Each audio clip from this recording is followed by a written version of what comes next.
CBSE class 10 ഫിസിക്സിലെ electricity ചാപ്റ്ററിൽ important ആയിട്ടുള്ള ഒരു ക്വസ്റ്റൻ ആണ് കേട്ടോ അതാ ഇവിടെ കൊടുത്തിരിക്കുന്നത്. എന്താണ് heat generator amount of heat നമുക്ക് ഇവിടെ കണ്ടുപിടിക്കാനാണ് ചോദിച്ചിരിക്കുന്നത്. ഇവിടെ തന്നിരിക്കുന്ന കാര്യങ്ങൾ ക്യൂ തന്നിട്ടുണ്ട്, സമയം തന്നിട്ടുണ്ട്, അതുപോലെ തന്നെ പൊട്ടൻഷ്യലും തന്നിട്ടുണ്ട്. നമ്മുടെ ജൂൾസ് ലോ ആയിട്ട് ബന്ധപ്പെട്ട് പഠിച്ചിട്ടുള്ള ഇക്വേഷൻസ് ഏതൊക്കെയാണ്? H=I²RT പഠിച്ചിട്ടുണ്ട്, അതുപോലെ H=VIT ഇല്ല, ഇങ്ങനെയുള്ള ഇക്വേഷൻസ് ഒക്കെ ആണല്ലോ പഠിച്ചിട്ടുള്ളത്. പക്ഷെ ക്യൂ കണക്ട് ചെയ്യുന്ന ഇക്വേഷൻ നമ്മൾ പഠിച്ചിട്ടുണ്ടോ?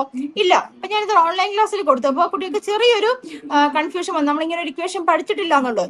പക്ഷെ എന്താണ്, നമ്മൾ ആക്ച്വലി ഇത് കാര്യങ്ങളൊക്കെ പഠിച്ചിട്ടുള്ളതാണ്. അതായത് ചാപ്റ്റർ തുടങ്ങുന്നതിന് എന്താണ്, കറണ്ടുമായിട്ട് ബന്ധപ്പെട്ട കാര്യങ്ങൾ പഠിച്ചിട്ടാണല്ലോ തുടങ്ങുന്നത്. കറണ്ടിന്റെ ഇക്വേഷൻ നമ്മൾ ആദ്യമേ പഠിച്ചിട്ടുള്ളതാണ്. ഏതാണ്?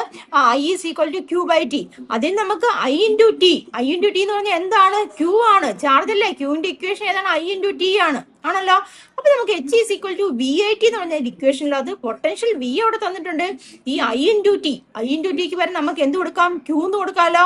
അപ്പൊ വേണമെന്നാണ് ഇക്വേഷൻ നമുക്ക് ഒന്നുകൂടെ റീഅറേഞ്ച് ചെയ്ത് എഴുതാം. അതായത് H=V×Q എന്ന് വേണമെങ്കിൽ എഴുതാം. അല്ലെങ്കിൽ I×T സ്ഥാനത്ത് നമ്മൾ എന്ത് കൊടുത്ത് വെച്ചാൽ മതി? ആ ചാർജ് Q ഉണ്ടല്ലോ അതിന്റെ വാല്യൂ സബ്സ്റ്റിറ്റ്യൂട്ട് ചെയ്ത് വെച്ചാൽ മതി. ഡയറക്റ്റ് ആയിട്ട് നമുക്ക് ആൻസർ കിട്ടും.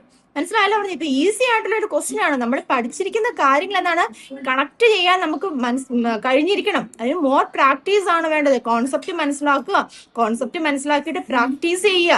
ക്വസ്റ്റ്യൻസ് പ്രാക്ടീസ് ചെയ്താൽ മാത്രമേ ഉള്ളൂ ഇതുപോലെയുള്ള ക്വസ്റ്റ്യൻസ് കാണുമ്പോൾ നമുക്ക് അറ്റൻഡ് ചെയ്യാൻ സാധിക്കത്തുള്ളൂ. വളരെ സിമ്പിൾ ആയിട്ടുള്ള കാര്യമാണ്. I×T എന്ന് പറഞ്ഞിരിക്കുന്നത് Q ആണ്. നമുക്ക് അവിടെ നിന്ന് ക്ലിക്ക് ചെയ്യണം.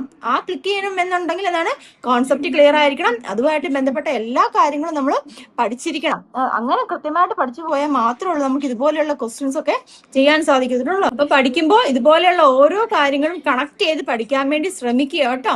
ഇനി ഒരുപാട് കാര്യങ്ങളുണ്ട്, അതൊക്കെ നമുക്ക് വരും വീഡിയോയിൽ ഡിസ്കസ് ചെയ്യാം. അപ്പൊ എല്ലാവരും ഒന്ന് ഫോളോ ചെയ്ത് വെച്ചോളൂ കേട്ടോ. താങ്ക്